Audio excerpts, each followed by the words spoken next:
Bonsoir, bienvenue dans l'église aujourd'hui, l'émission religieuse que tous les samedis soirs vous attend après l'after sur RMC, une émission qui est proposée par le diocèse de Monaco. Vous voyez ici le petit drapeau de ce petit pays sur la Méditerranée. Et sur la Méditerranée, il y a aussi des endroits où on peut prier, on peut se retirer, on peut se reposer, on peut étudier. Ces lieux sont souvent des couvents, des abbayes, des centres religieux. Et pourquoi je vous dis tout ça? Parce que ce soir, on va voyager. On va voyager grâce à Augustin Marbaché. Bonsoir. Ciao Matteo, bonsoir à tous. Qui est déjà venu dans cette émission en 2023 pour parler d'un site qui s'appelle Retreat et qui est toujours en grande forme et qui propose des séjours en fait, dans des abbayes, dans des centres religieux, etc., pour des retraites d'abord, mais aussi et parfois pour autre chose. Oui, exactement. Retreat, donc ça s'écrit RIT. Et exactement. Et ce que tu disais est extrêmement vrai, c'est-à-dire qu'on a un site qui a pour vocation de permettre à n'importe qui, en quelques clics, de découvrir une abbaye, un monastère, un couvent, un centre spirituel, un foyer de charité, ça peut être n'importe quoi. En France et en Navarre. En France, en Navarre et même en francophonie et peut-être même encore un petit peu plus loin, pour l'instant en tout cas dans la francophonie, et de vous mettre en relation en quelques clics, de pouvoir contacter un moine, un frère, ou une sœur hôtelière, n'importe où, pour faire un séjour. En fait, le principe du site est très simple. Vous êtes une plateforme comme celle d'une fameuse application de logement, comment on peut le dire, touristique, voilà. Mais qui met en relation justement les pèlerins, les touristes, les retraitants avec justement ce lieu d'accueil. C'est ça. Du coup, on est un peu, on pourrait dire, un anti... la plateforme dont tu parlais, un anti-ça, dans la mesure où c'est vrai que les expériences, les séjours, si on peut dire, justement, c'est pas tout à fait des séjours, sont vraiment très différentes. C'est en effet des choses qui sont hors du commun, dans le sens où ça sort de l'ordinaire, ça sort du quotidien. Mais ce qui se passe derrière est vraiment très très différent. C'est pas du tourisme, c'est pas tant pour aller voir des beaux monuments ou pour aller passer du bon temps. Évidemment, c'est un cadre qui porte, mais on y va d'abord pour vivre quelque chose de particulier, qui est la rencontre avec une communauté religieuse. Et on vient avec ses questions, avec le poids de sa vie, le poids de son quotidien, et on va se poser dans un cadre durant une retraite spirituelle, et il va se passer quelque chose. C'est toujours très différent, mais il va se passer quelque chose. Sur le site, on peut d'ailleurs choisir des thématiques, des régions, mais aussi la capacité d'accueil, parce que certains lieux ne proposent pas l'accueil pour des familles, par exemple, ou bien c'est que pour des hommes ou que pour des femmes, s'il s'agit des communautés religieuses masculines ou féminines. Par contre, par exemple, on propose assez souvent, je crois me rappeler, des retraites pour étudier, pour préparer des examens. Oui, exactement. Plein de choses très vraies. Déjà, il y a deux styles de retraite spirituelle, on peut dire. La première, c'est soit on vient quelques jours, quelque part, n'importe quand dans l'année, pour se ressourcer, soit on vient participer à une retraite thématique, quelque chose sur un thème. Voilà, ça peut être des thèmes bibliques, ça peut être des sujets sur le travail, sur de l'artisanat, on va faire de la poterie avec des sœurs, voilà, ce genre de choses. Et puis, tu as raison, il y a un public qui est très, très différent. Il peut y avoir disons que l'hôte, le retraitant, le plus généralement, ça va être quelqu'un qui travaille, qui va être en ville, et puis qui va avoir besoin de se reconnecter un peu, de se ressourcer, de prendre le temps sur soi. Mais aussi, ça peut être des familles qui vont vouloir passer des vacances dans un cadre spirituel. On peut avoir des révisions d'examen, ça c'est très fréquent, avant le bac ou avant des concours, ou en prépa. Et c'est des choses, d'ailleurs, on a compris ces dernières années que c'était très français, ça n'existe pas à l'étranger, ces gens qui vont réviser à l'étranger. Et puis, en effet, il peut même y avoir des groupes, des scouts aussi, qui ont besoin de chercher un lieu où pouvoir se poser. Donc, chez nous, il y a à peu près, aujourd'hui, à peu près 8000, 9000 personnes par mois qui font des demandes de retraite. C'est énorme. Et donc, ça fait quasiment 9000 raisons différentes de faire des séjours. Et voilà, donc on essaye au maximum. En fait, il faut se dire aussi que c'est la croix et la bannière quand vous connaissez pas trop ce milieu, mais même si vous connaissez des monastères, savoir qui est accueilli, comment et dans quel cadre perdre et comment vous allez les contacter. Tout ça, ça peut être très compliqué. Donc on essaye au maximum de simplifier. Est-ce que depuis le lancement du site, il y a eu une évolution aussi de l'approche de vos interlocuteurs dans les couvents, dans les abbayes, etc. Ouais, c'est une très bonne question. C'est sûr qu'au début, au lancement, donc Retreat, c'est né en 2018, juste avant le Covid. C'est un très bon moment pour lancer quelque chose sur l'activité d'hôtellerie monastique. Voilà. Donc on va plutôt dire 2021, c'est plutôt ça la renaissance. À l'époque, il s'agissait surtout de convaincre des monastères d'être sur une plateforme numérique, de compter aussi sur l'aide de laïcs, c'est-à-dire un peu de déléguer, en tout cas de faire confiance à des laïcs, des jeunes laïcs, pas moines. Voilà, je suis pas moine, hein, j'ai pas d'habit sur moi là, pour faire connaître, faire rayonner ces propositions d'accueil. Donc ça déjà c'était une première chose à faire. En plus, nous, on va surtout s'adresser à un public jeune, un public qui n'a pas forcément les codes monastiques, qui n'est pas forcément chrétien. Oui, parce qu'il ne faut pas être chrétien pour faire une retraite. Justement. Donc ça, ils y sont évidemment très sensibles, mais dès que ça devient un peu concret et qu'on va dire sur Internet, il y a vraiment tout le monde. Hein. Il y a vraiment tout le monde qui peut vous découvrir et vous contacter. Et il y a un peu de prudence, voire de méfiance. Et là maintenant, donc ça fait plus de 3 ans, voire 4 ans maintenant que les choses sont en place. Et en fait, on a des témoignages de communautés qui plutôt nous disent, en effet, je vois un public que je ne voyais pas avant, mais ça se passe extrêmement bien. Je vois des gens qui sont pas des grenouilles de bénitier, voire qui sont très loin, voire qui sont d'autres religions, mais ça se passe très bien aussi. Et donc ça, c'est une immense satisfaction. Et puis aussi, elles se rendent compte au fur et à mesure que Internet n'est pas... Donc il y a à boire et à manger sur Internet, mais que Internet, quand c'est fait avec intelligence, et nous, on n'essaye pas trop de les bousculer, nous, on n'a pas vocation à modifier l'accueil monastique ou à leur dire quoi faire. Oui, parce que finalement, à la base de tout, il y a quelque chose qui est dans la nature, dans l'ADN des couvents, de certains ordres. L'accueil du pèlerin, c'est quelque chose qui se pratique depuis... À 100%. Ça, c'est vraiment règle de Saint-Benoît. Tout autre sera reçu comme le Christ, donc ça remonte à plus de 1000 ans. Et vraiment, quasiment tous les ordres religieux se soumettent à cette exigence. Ce qui veut dire en fait que, quelles que soient les ressources financières, quelles que soient les convictions religieuses, quel que soit son état de vie, on est accueilli en monastère. Et on ne demande pas de certificat de baptême, on ne demande pas de présence obligatoire à tous les offices. Les choses sont vraiment simples. Les célébrations de la messe. Libres. Exactement. Et au contraire, on voit des communautés qui sont contentes de voir des gens qu'elles ne voyaient pas, des gens qui généralement plus jeunes, parce qu'il y a un public de retraités ou de catholiques pratiquants qui peut être assez habitué. Donc ça fait du bien aussi pour elles. On est en 2024, 2025, 2026, de voir des nouvelles personnes et de voir aussi quel est le monde, quelles sont les questions de la jeunesse, etc. Donc ça leur fait beaucoup de bien. Et puis nous aussi, on reçoit beaucoup de témoignages d'hôtes, du coup, de personnes qui ont fait une retraite et qui nous disent à quel point elles ont été heureuses de leur séjour.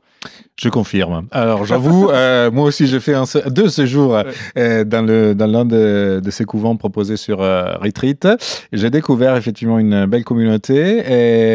C'est à Douvres-la-Délivrande, donc en Normandie, à quelques 3-4 km des côtes normandes. Et super. D'ailleurs, la chose que vous disiez que les gens ne vont pas dans des couvents pour découvrir des lieux, etc. En réalité, moi j'ai découvert aussi des lieux parce que dans ce couvent, il y a une chapelle complètement décorée par le maître vitrier Lalique. Et c'est vraiment étonnant parce que c'est caché à l'intérieur de ce couvent. Et donc c'est vraiment impressionnant. Mais bon, à part mon témoignage, est-ce que vous avez aussi vu un changement dans les attentes des retraitants, enfin, ou en tout cas des gens qui vont séjourner dans des couvents? Il y a 2 choses. Je dirais que d'une part, de la part des gens qui vont sur notre site, donc ils vont taper retraite spirituelle sur Google, ou ils vont taper retreat parce qu'ils en ont entendu parler.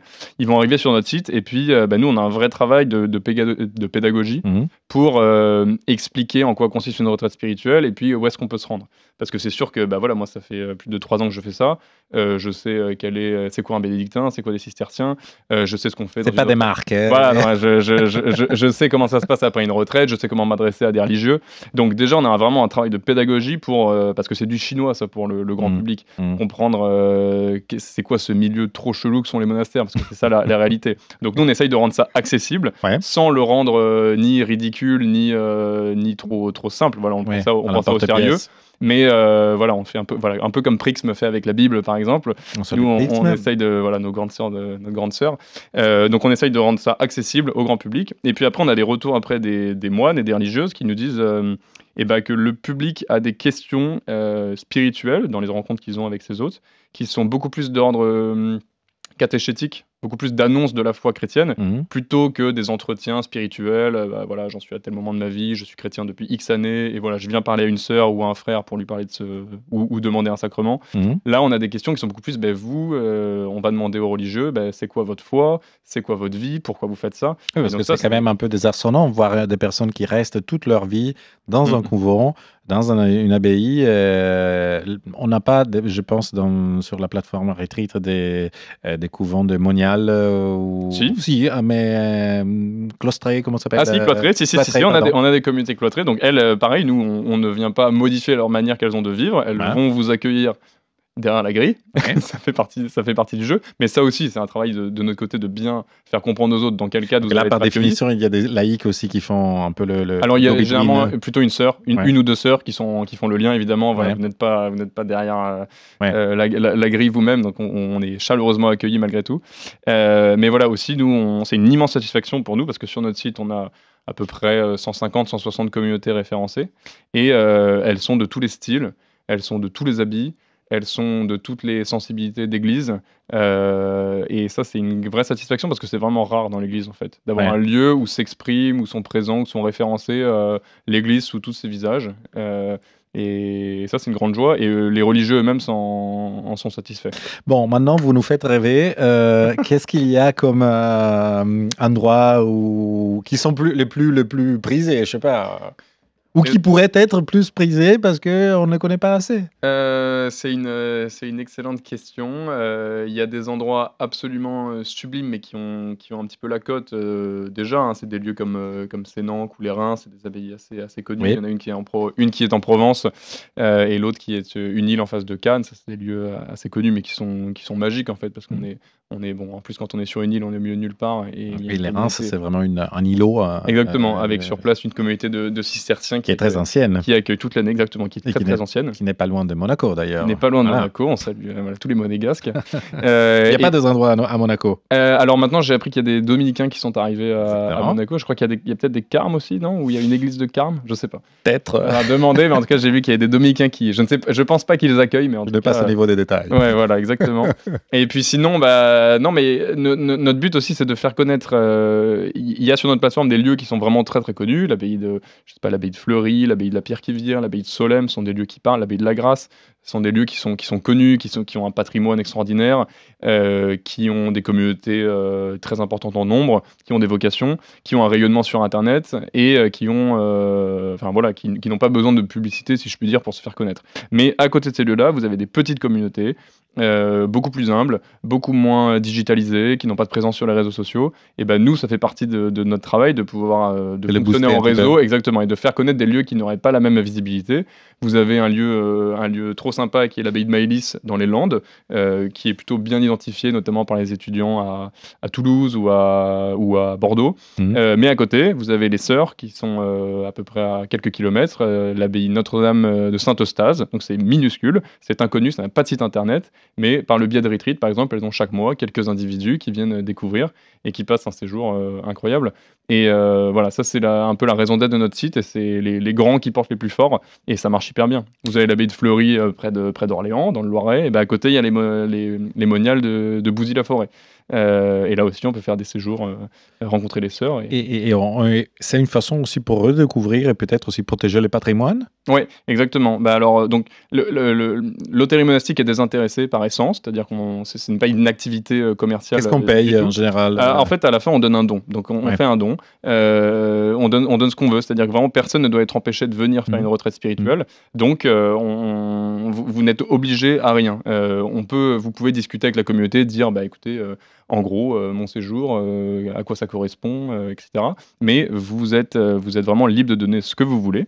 Et c'est sûr qu'après, tout ce qui est donné revient à la communauté et lui permet après de rayonner un peu, voilà, soit de faire des travaux, soit de construire de nouvelles choses. Là, chaque lieu est un petit peu différent, ou de développer un business pour le coup, qui sera un vrai business de chocolat, de je sais pas quoi, de pâtes de fruits. Des bières consommées avec modération. Tout est possible, mais voilà, l'argent en tout cas n'est jamais un problème pour venir faire une retraite. Ça doit pas être un frein. Tout le monde peut venir et voilà. Mais bon, elles acceptent tous les dons. Hein, voilà. Oui. Donc ils sont vraiment, ils vous attendent les bras ouverts. Ouais. Merci beaucoup Augustin de Marbaché. Je rappelle que vous êtes l'un des fondateurs de Retreat, rit.fr, qui est un site, une plateforme sur Internet qui vous permet de découvrir et de passer des temps de retraite ou en tout cas de silence, de tranquillité ou en tout cas aussi de bruit, pourquoi pas, chez des communautés monastiques, couvents, abbayes, centres religieux, etc. Plein de noms possibles, mais voilà. À la mer, à la montagne, à la plaine, à la campagne, dans les villes, en dehors de la France, en France, où vous voulez, faites un tour sur ce site et comme ça vous nous direz, envoyez-nous des cartes postales ici à RMC et sinon à Retreat directement. Merci beaucoup. Merci. Et vous retrouverez cet épisode, chers auditeurs, sur le site et l'application de RMC. Moi, je ne vous dis autre chose que bonne nuit. Merci de nous avoir suivis. Merci aussi au diocèse de Monaco qui propose cette émission et que Dieu vous bénisse. Bonne nuit. Ciao.